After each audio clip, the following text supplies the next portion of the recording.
Bonjour et bienvenue dans l'entretien d'Afromédia qui reçoit aujourd'hui un invité spécial. Le capitaine Ibrahim Traoré, président de la transition, chef de l'État du Burkina Faso. Bonjour Monsieur le Président. Bonjour Alain. Merci de nous recevoir. Évidemment, aujourd'hui, 30 janvier 2024, on a envie de poser une question puisque c'est ça l'actualité. 3 États. Monsieur le Président, qu'est-ce qui s'est passé? Pourquoi décider de sortir de la CEDEAO? Merci. Comme vous dites, c'est une question d'actualité.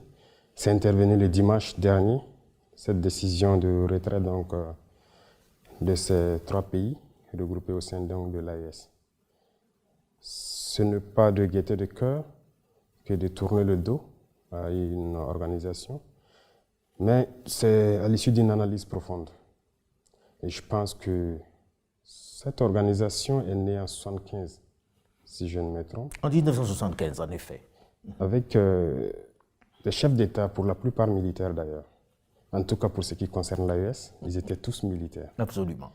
Je pense que c'était une volonté donc d'intégrer les peuples, de faire de l'épanouissement de l'économie, de la solidarité, de l'entraide, en tout cas des vertus panafricanistes qui ont conduit donc les chefs d'État à créer donc cette organisation. Malheureusement, au fil du temps, l'organisation a perdu ces valeurs-là. Et aujourd'hui, le constat est clair. Je pense que depuis plus d'une décennie, les républiques sœurs du Mali, du Niger, sont en guerre contre le terrorisme. Et au Burkina, bientôt près d'une décennie, on est en guerre. Cette organisation qui était censée donc créer l'entraide, la solidarité, nous n'avons jamais reçu d'aide venant de cette organisation. Aucun soldat, aucune logistique, aucune compassion. Mais, Monsieur le Président, on a envie de dire, on comprend que ces derniers temps, les relations ont été particulièrement difficiles, qu'avec ce qui s'est passé, les coups d'État qu'il y a eu dans ces différents États que vous venez de citer, le Mali, le Niger et le Burkina, vous ayez envie de partir. Et les gens se disent, est-ce que ce n'est pas en réaction au fait qu'ils n'acceptent pas que vous ayez perpétré des coups d'État, que vous partez et que vous vous dites, bon, mais puisqu'ils n'acceptent pas, on s'en va? Les coups d'État, on ne les fait pas parce qu'on le veut. C'est cette manière de voir les choses qu'il faut changer. Vous êtes d'accord avec moi que d'abord ces États en crise, pour faire un coup d'État et assumer ses responsabilités, c'est très lourd. Mais si on le fait, c'est parce que nous avons une envie d'amener nos peuples donc vers une certaine souveraineté, parce que nous connaissons l'origine de cette crise. Et je pense qu'on devrait être accompagné. Les gens sont fiers de citer, il y a tant de millions de déplacés dans ces contrées-là. Mais qu'est-ce que vous faites pour les aider? Rien. Est-ce que vous avez le sentiment que c'est les militaires qui sont plus susceptibles de régler ces problèmes-là que les politiques, les civils? C'est votre sentiment? Tout le monde pourrait le faire. Mais comment l'expliquer que ce soit les militaires qui prennent la main et qui disent on ne veut plus de civils? Non, les militaires n'ont pas dit qu'on ne veut plus de civils. C'est par devoir de patriotisme. Lorsque la nation est en péril, à un moment donné, il faille prendre des décisions importantes. S'il se trouve que ce sont les militaires qui ont eu le courage de prendre ces décisions, eh bien, c'est ce qui est là. De toute façon, civils ou militaires, nous sommes tous les enfants de ce pays. Et quiconque est animé donc de ce sentiment de pouvoir libérer son pays, il pouvait le faire. Donc ce n'est pas une question de militaires. Ailleurs, des militaires ont réussi. Ici aussi, des militaires peuvent bien réussir. Alors, Monsieur le Président, que répondez-vous donc aux responsables de la CEDEAO qui disent ils s'en vont parce que nous, on a dit qu'on ne veut pas de putschistes parmi nous? Il y a beaucoup de putschistes parmi eux. Donc ce n'est pas une question de putschistes, c'est juste un masque. Quand vous dites des putschistes civils? Il y a des putschistes militaires au sein de la CEDEAO qui aujourd'hui se réclament démocrates. Des civils, il y en a. Il y a pire que des putschistes. Il y en a qui tuent, qui bâillonnent leur peuple. Sous le silence, la CEDEAO ferme les yeux, les oreilles. Il y a plein de putschistes au sein de la CEDEAO. Alors, Monsieur le Président, on dit, ok, nous quittons la CEDEAO avec effet immédiat. Le Burkina Faso, le Niger et le Mali. On quitte avec effet immédiat. Mais, Monsieur le Président, ça concerne beaucoup de monde. Qu'est-ce qu'on fait de la libre circulation des personnes, de vos populations qui sont dans ces pays de la CEDEAO que vous quittez du jour au lendemain? Comment ça va se passer exactement? Parce que les textes disent qu'il faut au moins une année pour pouvoir mettre tout ça en œuvre. Or là, vous dites non, c'est fini maintenant. Oui. D'abord, vous dites les textes disent, mais eux-mêmes n'ont jamais respecté leurs textes. ça se fait à la tête du client, c'est ce que nous avons remarqué. Les sanctions infligées au Niger, ça n'existe nulle part dans les textes. Donc les premiers qui violent ces textes-là sont ces soi-disant démocrates. Nous quittons, mais nous restons panafricains. N'importe qui en Afrique, un Africain qui veut venir au Burkina, il est le bienvenu chez lui. A priori, mais dans le sens contraire, ça va être compliqué. Quelqu'un qui est au sein de l'AES, on va en parler de l'AES dans un instant, quelqu'un qui est au sein de l'AES, on peut lui dire il ne peut plus aller au Burkina, il ne peut plus aller en Côte d'Ivoire, il ne peut plus aller au Ghana. Ça devient un peu plus compliqué pour ceux qui font leurs affaires là-bas. Nous verrons et nous saurons quelles mesures prendre en temps opportun. C'est bien réfléchi, Monsieur le Président, ce départ de la CEDEAO? Bien sûr, très bien réfléchi. Ce n'est pas un coup de cœur, ce n'est pas un coup de colère. Si c'était un coup de colère, on l'aurait fait depuis longtemps. Je pense qu'on a pris le temps d'analyser la situation, de peser beaucoup de choses et enfin de décider. Donc si c'était un coup de cœur dès les premiers moments de certaines sanctions, le peuple a été assez résilient, il faut le dire. Ils ont souffert. Donc pendant ce temps, on pouvait décider dans la colère. Maintenant, on a pris le temps d'observer, d'analyser la situation et de nous convaincre nous-mêmes de nos forces avant de décider. Et vous avez pris tout le monde par surprise. Autre élément dans cette nouvelle façon de dessiner l'Afrique de l'Ouest, l'AES, l'Alliance des États du Sahel. Monsieur le Président, est-ce viable l'AES? Sur le papier, c'est très très séduisant, mais est-ce viable? Vous savez très bien que c'est plus que viable. Vous savez, pendant longtemps, on a maintenu nos peuples dans une certaine philosophie, tendant toujours à nous faire croire que nous ne pouvons rien sans les autres. Aujourd'hui, notre mission à nous, c'est d'éveiller la conscience. Vous le faites très bien d'ailleurs. Merci. Et j'apprécie beaucoup. Il faut qu'on arrive à éveiller les consciences, que les jeunes se rendent compte de ce qui se trouve chez eux. Une organisation pareille, il faut d'abord se rendre compte de ses forces, peser ses faiblesses, et à l'issue de cette analyse, vous décidez. L'AES est très bien viable. Que ce soit lorsqu'on regarde les économies, Monsieur le Président, si je vous permettez, c'est des économies qui sont très intégrées. Vous produisez la même chose, vous faites exactement la même chose. Qui va vendre à qui? Comment ça va commercer? Et qu'est-ce qu'on fait du fait que ce ne sont pas des pays qui ont au moins une ouverture sur la mer? Les chiffres, c'est une chose. L'économie aussi, vous savez, nous sommes là il y a très peu de temps. Mais l'économie a été, je dirais, un peu déchirée par des régimes passés. Sinon, nous devrions avoir des économies très fortes aujourd'hui. C'est ce que je dis, en analysant nos forces, on se rend compte que nous ne devrions pas être à cette étape. On devrait être beaucoup loin. Quand vous prenez l'AES, en termes de population, en termes de superficie, on est très bien. En termes de production, normalement, les États de l'AES ne devaient rien importer en ce qui concerne les produits agricoles, l'alimentation. Aujourd'hui, nous sommes conscients de ça et nous sommes en train de tout faire pour que nous n'importions rien en ce qui concerne ce que nous consommons. En termes de richesse, que ce soit naturel, quand je dis les richesses naturelles, il y a des richesses souterraines, mais il y a aussi en surface. On crie partout que les Africains meurent de faim, de soif, ainsi de suite, des projets inventés par-ci, par-là, par exemple pour nous donner de l'eau potable. L'AES est une grosse réserve d'eau souterraine, et même en surface. En termes de ressources minérales, on n'a rien à envier à quelqu'un. Et dans la nature, quand vous prenez des produits comme, j'aime le dire, le karité, c'est une richesse naturelle. Nous ne l'avons pas planté. C'est Dieu qui l'a donné. Mais c'est très riche. Les gens le prennent, ils le transforment. Donc nous sommes conscients de nos potentialités.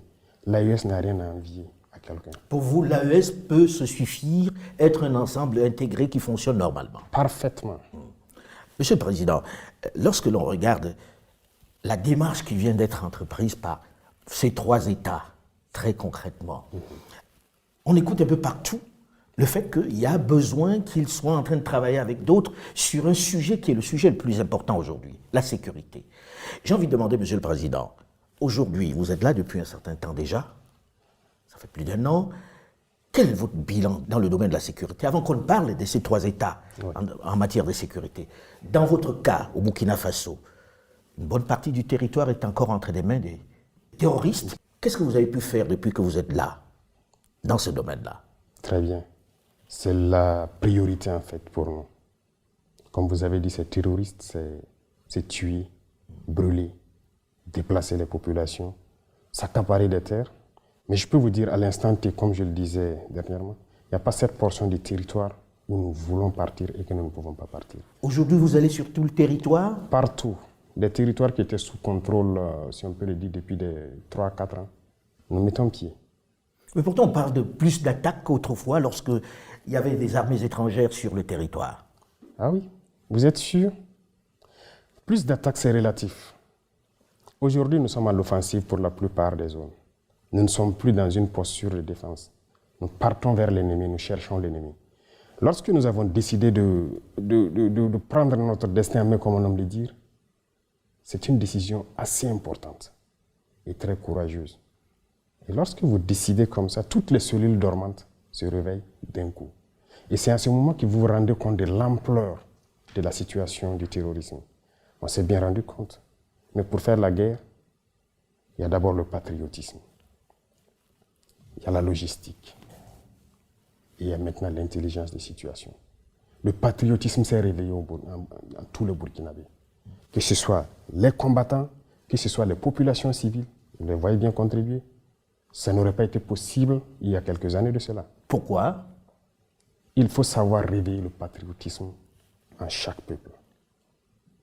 Les mettre en confiance, savoir que leur patrie, c'est la seule chose qui les reste.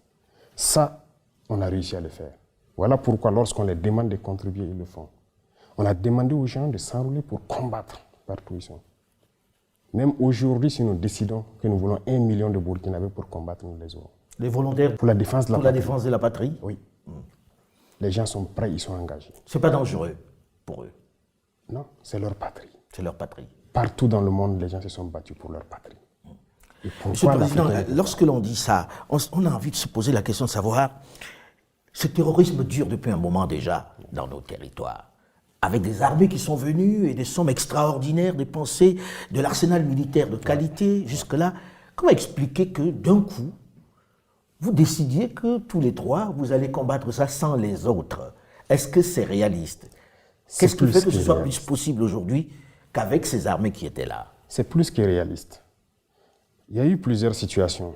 Nous avons eu la chance de faire le terrain. Beaucoup d'autres officiers que vous pourrez croiser ont eu la chance de faire le terrain et ont manœuvré avec ces armées étrangères. Sur votre propre territoire, on vous fait des restrictions. Ils font ce qu'ils veulent. Ce qui est encore plus surprenant, imaginez, vous avez dit, avec toute la technologie qu'ils avaient, ils ont actuellement peut-être des satellites qui observent tout, ils avaient des drones, des hélicoptères, tout type d'appareils. Mais on ne voyait jamais les terroristes. Aujourd'hui, nous avons décidé de faire la guerre. Mais vous vous rendez compte? On les retrouve tous les jours et on les fouette. Donc, il y a un problème. Pour vous, il n'y avait pas une réelle volonté de les combattre alors? Aucune volonté de les combattre. S'ils le voulaient, ils pouvaient le faire. Les terroristes n'auraient jamais atteint ces niveaux. Alors aujourd'hui, on dit s'ils font des résultats, s'ils font quelques résultats, c'est parce qu'ils ont avec eux les Russes. Il y a eu Wagner, dont on a parlé. Aujourd'hui, on a même les Russes qui vont ouvrir leur première base militaire avec Africa Corps. Monsieur le Président, est-ce que les Russes vous aident? Et est-ce que leur aide est meilleure que celle des armées étrangères qui étaient jusque-là présentes? Vous savez, pour ce qui concerne le Burkina, par exemple, nous avons toujours été en relation avec la Russie. Et je vous dis, l'équipement que les Burkinabés avaient, à 80%, c'était des équipements russes. Ah bon? Bien sûr. Mais pourtant, vous aviez une relation plus forte militairement avec les Français. Comment expliquer cela? Oui, parce que ces équipements datent des années peut-être de la Révolution. Bien sûr. Nous avons des équipements qui datent des années de la Révolution, qui combattent toujours, des équipements russes et coréens, nord-coréens, qui combattent toujours dans notre armée. Ils sont plus efficaces? L'armée a été délaissée, n'oubliez pas ça. Depuis les années 90, avec le soi-disant programme d'ajustement structurel, tout a été dénaturé. Il y a des militaires qui montaient la garde avec des bâtons. On a désarmé l'armée, nos armées. Ça a été bien préparé. Plus d'équipement, plus rien d'entraînement, rien. Les gens portaient juste la tenue. Et le terrorisme s'invite à la danse, quelques années plus tard. Et ça chante sur tous les médias, ils sont incapables de lutter, on viendra les aider. Et le terrorisme ne fait que gagner du terrain. Aujourd'hui, avec la Russie, la relation est d'abord stratégique. Ça, je pense que vous le comprenez beaucoup mieux que nous. Et avec la Russie, il n'y a pas cet équipement que nous souhaitons payer avec eux, qu'ils ne vendent pas. Les autres nous font des restrictions. Ils vous disent que vous ne pouvez pas acheter ce type d'armes. Bien sûr. Or, les Russes vous vendent tout ce que vous voulez. Tout ce qu'on veut. Jusqu'à l'instant T où je vous parle, on nous bloque des licences de certains avions. Il y a des armes, types d'armes qu'ils ne vont jamais nous vendre. Et comment on vous l'explique, ces restrictions? Ça vous, je pose la question, où est l'amitié? Qu'est-ce qu'ils veulent? Il y a beaucoup de pays, les Russes, les Chinois, les Turcs, les Coréens, ainsi de suite. Il n'y a aucune restriction. Avec l'Iran, tout ce qu'on veut, ils vont nous faire le point. Si on peut payer, on paye. Mais avec ces États qui étaient là, soi-disant nos amis, il y a des restrictions. Il y en a même qui sont arrivés à nous dire qu'ils ne peuvent rien nous vendre qui est létal. Ah oui? Oui. Donc vous faites la guerre, vous ne pouvez pas tuer celui qui est en oui, face les de vous. terroristes, lui, nous tuent. Mais nous, on a peut-être le devoir de ramasser des cailloux, peut-être même le caillou est létal. Tout ce qui est létal, qu'ils ne nous vendent pas. Voilà leur principe. Alors aujourd'hui, avec la Russie, qu'est-ce qu'ils prennent en retour? On sait bien qu'il n'existe pas d'amitié entre les États. C'est toujours des intérêts. Chacun vient pour ses intérêts. Alors aujourd'hui, il y a la peur d'un certain nombre de personnes de voir qu'on a changé un maître pour un autre. Or, je vous connais un tout petit peu pour savoir que vous n'êtes pas dans le remplacement d'un maître par un autre. Que vous donnez-vous aux Russes très concrètement pour qu'ils soient là? Est-ce qu'ils prennent des minerais? Comment vous les payez? Est-ce que vous êtes en train de vendre une portion du territoire? C'est quoi le deal? Si c'était ça le deal, de quitter vraiment un maître pour un autre, on préfère mourir. Parce que quand on dit la patrie ou la mort, ça a tout son sens. Non, ce n'est que du média mensonge encore. Et malheureusement, on avait même vu des chefs d'État qui sont tombés dedans, qui sont allés raconter du mensonge, soi-disant qu'on a donné des mines à des Russes, à notre partie sud. Archi faux. Il n'y a rien de donné aux Russes. Archi faux. Même pas une mine. Pourquoi donner? Si les Russes veulent une mine, on a le code minier. Ils viennent s'intégrer dedans. On leur donne le permis, ils payent les impôts et ils font tout ce qu'ils doivent faire comme les autres. Mais avec quoi vous payez alors les Russes? Ils ne viennent pas pour vos beaux yeux. Ah oui, avec quoi on les paye? D'abord, les Russes sont arrivés quand au Burkina, c'est la dernière fois que des instructeurs sont venus parce qu'ils doivent venir instruire les militaires sur des équipements. Et c'est avec tous les pays d'ailleurs. Ce n'est pas les Russes seulement. Quand on signe un contrat pour acquérir un équipement, on signe le contrat avec la formation. Il y a plein de Turcs ici. Pourquoi ils n'en parlent pas? Qui, eux, sont spécialisés dans les drones plutôt. On a payé des drones avec la Turquie avec un contrat d'assistance. Il y a plus d'un an. Tout le temps que nous sommes là, il y a des Turcs qui sont là. Pourquoi on n'en parle pas? Ils sont là, ils nous appuient. Ils ont formé nos équipages en Turquie. Ils viennent ici, ils les assistent. Et ils continuent de les former dans le pilotage, la maintenance et tout. Et on a le contrat sur un temps donné. Lorsque nos hommes seront bien drillés, ils vont partir. Les Chinois, ils sont là. Les équipements qu'on paye de la Chine, ils sont là aussi pour former à la manipulation donc, de ces équipements-là. C'est ça la réalité. Mais donc, sur le terrain, ils sont sur le terrain ou pas, les Russes? Sur le terrain pour combattre? Non. Il n'y a aucun Russe sur le terrain pour combattre. C'est des choses développées en fait, dans la tête des gens. Mais s'il y a besoin, ils viendront sur le terrain combattre. Ça, je peux vous assurer. S'il y a le besoin... Vous ne vous l'interdisez pas? Non. Sauf que pour l'instant, ils ne sont pas sur le terrain. Non, pour l'instant, on se bat seul. Ils nous appuient en termes de formation sur la logistique, formation tactique et tout. Ils nous appuient sur ce volet. Alors, j'avais posé la question, avant qu'on ne fasse une digression, sur votre bilan aujourd'hui sécuritaire. Parce qu'on a vu quelques mouvements de certaines populations qui s'impatientent un peu. Et puis, comme vous l'avez dit, le peuple est très résilient, mais à un moment donné, ça suffit. Alors, qu'est-ce que vous avez fait de façon à ce que les Burkinabés puissent dire le président Traoré est arrivé et il nous a réglé tel ou tel problème en interne? Ça, nous on ne parle pas. Et j'ai bien dit même à certains ministres de la communication et autres, je ne veux pas que nous parlons trop de notre reconquête. Laissez les villageois parler eux-mêmes. Il y a plusieurs villages qui ont été réinstallés, des écoles qui ont ouvert dans plusieurs zones. Mais souvent, le fait de dire qu'il n'y a pas d'avancée, ça amène les villageois eux-mêmes à faire des vidéos pour dire aux gens, c'est faux, vous mentez. Nous, en tout cas, on a quitté il y a tant d'années, mais on vient d'arriver, on est en sécurité. C'est dernièrement qu'il y a eu quelques reportages pour vraiment confirmer que les gens auraient Il y a des déplacés qui sont rentrés chez eux. Qui même vendent aujourd'hui leurs activités de produits maraîchers sur le marché. Ça veut dire qu'ils sont rentrés il y a plusieurs mois, ils ont eu le temps de cultiver, ils ont fait des écoles ont ouvert. Parce que vous êtes passé à l'offensive ou parce que les VDP? L'offensive, c'est avec les VDP, bien sûr. Vous savez, je parlais tout de suite de patriotisme et de logistique. C'est le deuxième volet qui nous faisait défaillance. Mais écoutez, quand vous prenez par exemple l'attaque de Djibo en novembre dernier. Absolument. Dès qu'il y a eu l'attaque, il y a eu la riposte des éléments à Djibo et les vecteurs aériens. Dès le lendemain, des bataillons d'intervention rapide ont fait mouvement vers Djibo, avec le ravitaillement, et on continue et on marchait sur la base de Baraboulé, la base terroriste de Baraboulé, où on n'a jamais été depuis 2019. C'est à partir d'où ils préparent toutes les attaques, qui sont à Baraboulé, Bourou, jusqu'à la frontière à Pétékoli, ils ont marché sur les bases terroristes. S'il n'y avait pas de logistique, c'est impossible. On allait s'asseoir, planifier l'opération. On prend déjà un mois, plus d'un mois. Chercher à rassembler la logistique et les hommes. C'est comme ça que ça se passait. Et pour rassembler la logistique, je vous fais une confidence. Il est arrivé des moments, lors de certaines opérations ici, qu'on aille emprunter des armes avec des pays voisins, venir faire l'opération, nettoyer et aller remettre. Mais aujourd'hui, tout ça, ça fait qu'on a une très mauvaise image de nous. Aujourd'hui, dès qu'il y a une attaque, on a dit aux bataillons d'intervention rapide, vous bougez. Parce qu'ils sont entièrement équipés, prêts au combat. On n'a pas un petit délai à perdre. Et immédiatement, ils décollent et ils foncent au combat. C'est comme ça que ça se passe maintenant. Et on a plusieurs bataillons qui sont équipés, qui sont positionnés un peu partout dans le pays. Et c'est ça aussi, la montée en puissance en termes logistiques et tactiques. Ça, Monsieur le Président, quand on voit tout ça, avec toute la logistique dont vous parlez, avec les Russes que l'on fait venir pour former, comme vous l'avez dit, vos troupes à vous, ça fait beaucoup d'argent. Est-ce que l'économie burkinabé peut tenir longtemps avec ça? Très bonne question. Ça fait beaucoup d'argent. Voilà pourquoi je dis que nos pays ne sont pas pauvres. Il y a eu la malgouvernance. Il y a le vol, le pillage de nos ressources. C'est de ça qu'il s'agit.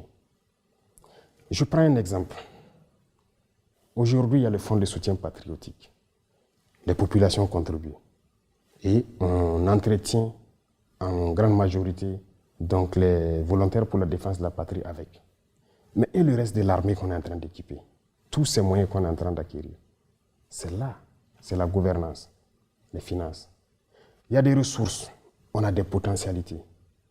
Mais si c'est mal géré, on était libre. Pour vous, les pays ont de quoi tenir en produisant et en faisant juste Comment est-ce une bonne gouvernance? On arrive à acquérir le matériel? Ce n'est pas pour nos beaux yeux, comme vous dites, qu'on nous donne. On paye. Mais c'est la gestion.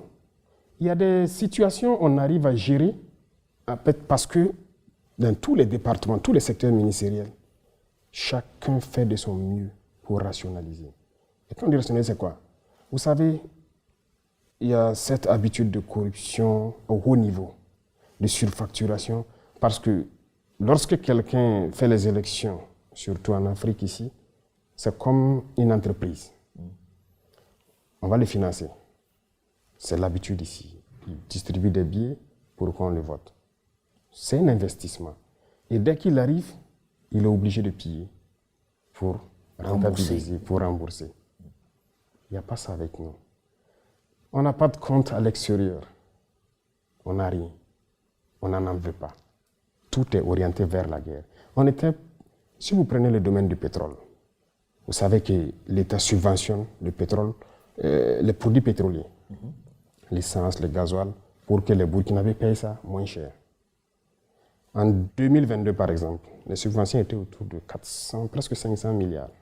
400 et quelques, que l'État paye. 500 milliards de francs CFA. En 2023, on est à moins de 100 milliards de subventions. C'est-à-dire, vous avez fait une économie de 400 milliards de subventions. Comment vous expliquez ça?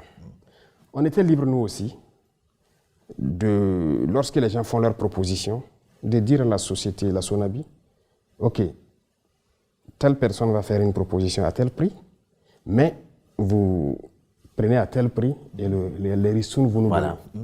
On part ouvrir nos comptes offshore et on met dedans. C'est comme ça se passe. Et on vous tient à partir de ce moment-là, quand vous avez ouvert des comptes à l'extérieur. Mais bien sûr, si vous vous amusez, on dit on va geler vos comptes. Nous, on n'a pas de compte. Donc, tout est orienté vers la guerre. Ces économies, c'est payer l'équipement. Oui. Monsieur le Président, il y a eu une longue discussion sur le fait que combien de temps vous allez rester. Quand est-ce que vous organisez des élections? Combien de temps va durer la transition? Est-ce qu'aujourd'hui vous avez une réponse à ça ou vous pensez que ce n'est pas la priorité? Pour vous, jusqu'à quand le capitaine Ibrahim Traoré est aux affaires et va organiser des élections pour laisser son fauteuil? J'allais vous poser une question en retour avant de vous répondre. Mais je ne suis pas là pour répondre aux questions, hein, monsieur. C'est un débat et ça fait plaisir. Si aujourd'hui, dans 6 mois, on décidait d'abandonner le peuple, vous, en tant qu'homme très objectif et conscient de notre situation, qu'est-ce que vous allez dire? Quel serait votre commentaire? Honnêtement, je préfère m'abstenir, même si vous savez le fond de ma pensée. D'accord.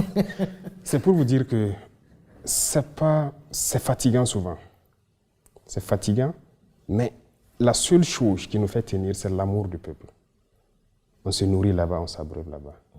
Depuis que nous sommes là, nous n'avons jamais pris un seul jour de congé. En tout cas, tout l'exécutif. Et vous imaginez quand vous dites ça, les hommes politiques se disent, nous c'est notre métier, puisqu'il y en a qui en ont fait leur métier, on a envie de revenir à la démocratie, on a envie de revenir au Parlement avec des gens qui sont élus, on veut faire parler le peuple. Qu'est-ce que vous leur dites? Qu'on va rester comme ça ou bien qu'on va mettre sur pied un modèle nouveau qui va permettre peut-être de remettre tout sur les rails? Leur métier, ils ont appris où ce métier? Nous ne voulons pas que les gens apprennent ce métier d'ailleurs et venir l'appliquer ici. Nous voulons créer un modèle. Parce que la manière de faire les choses ici, ce n'est pas la bonne manière. C'est comme je vous dis. D'abord, il y a beaucoup d'accords que vous voyez que nous sommes en train de dénoncer. Et beaucoup d'autres sont à venir. Ah oui, la révolution sur ce volet n'a pas commencé d'abord. C'est pourquoi j'ai dit que nos économies vont très bien se comporter. Les gens signent des accords pour leurs propres intérêts, comme je dis, c'est des investissements.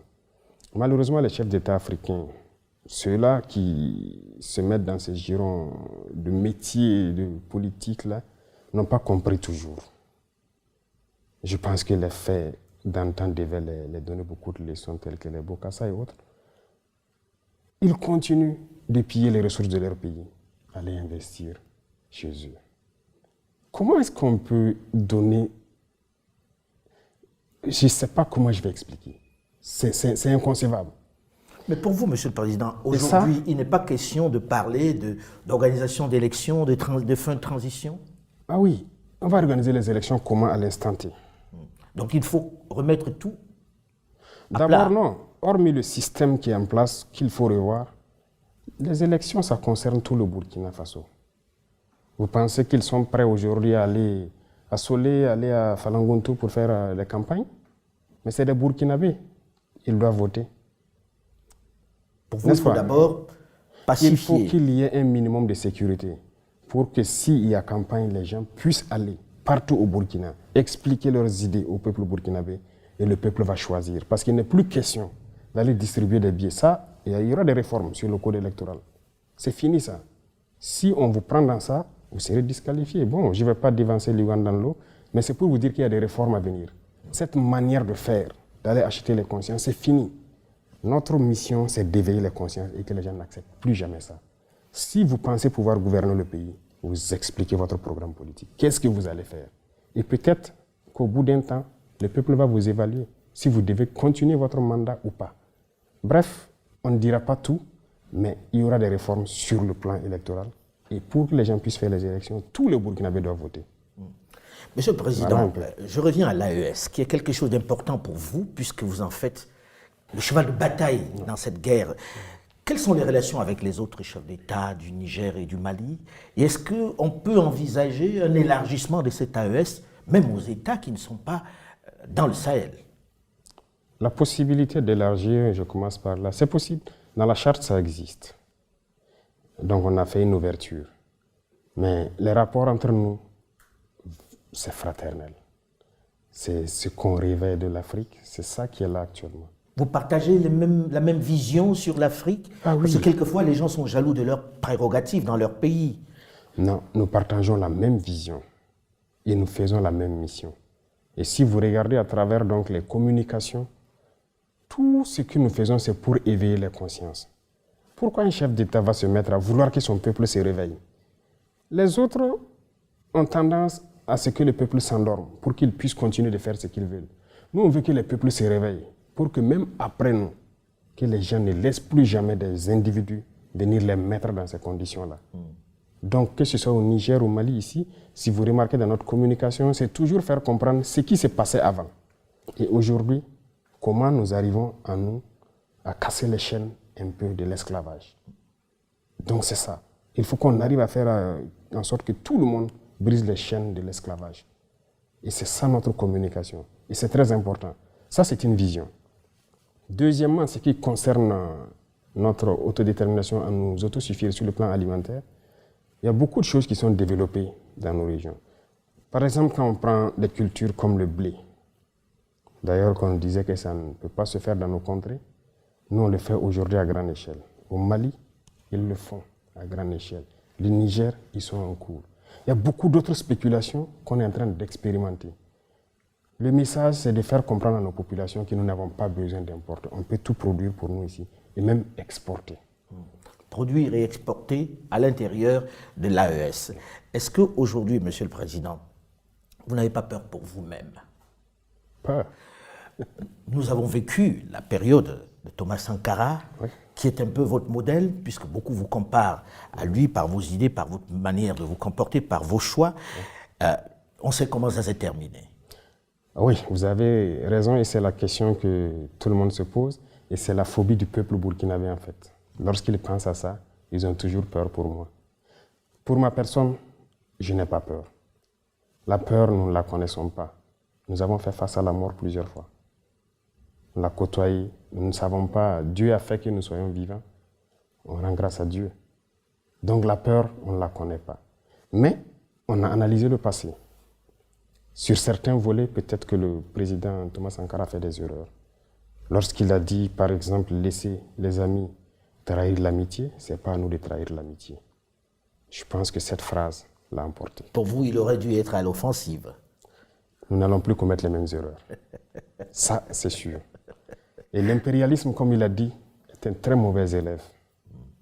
Lorsqu'il est cherché, il revient avec les mêmes méthodes. Nous suivons. Donc nous ne laisserons pas les mêmes erreurs se reproduire. Aujourd'hui, Monsieur le Président, quelles sont vos relations avec la France et avec l'Union européenne? Nous n'avons pas de relations particulières. Moi, je dis, les relations internationales sont ce qu'elles sont. Ça se passe comme ça doit se passer, si je peux dire. Il n'y a rien de méchant. De toute façon, le Burkina est en train d'affirmer sa souveraineté. Tout pays ou toute organisation qui respecte cela, nous sommes en bonne relation.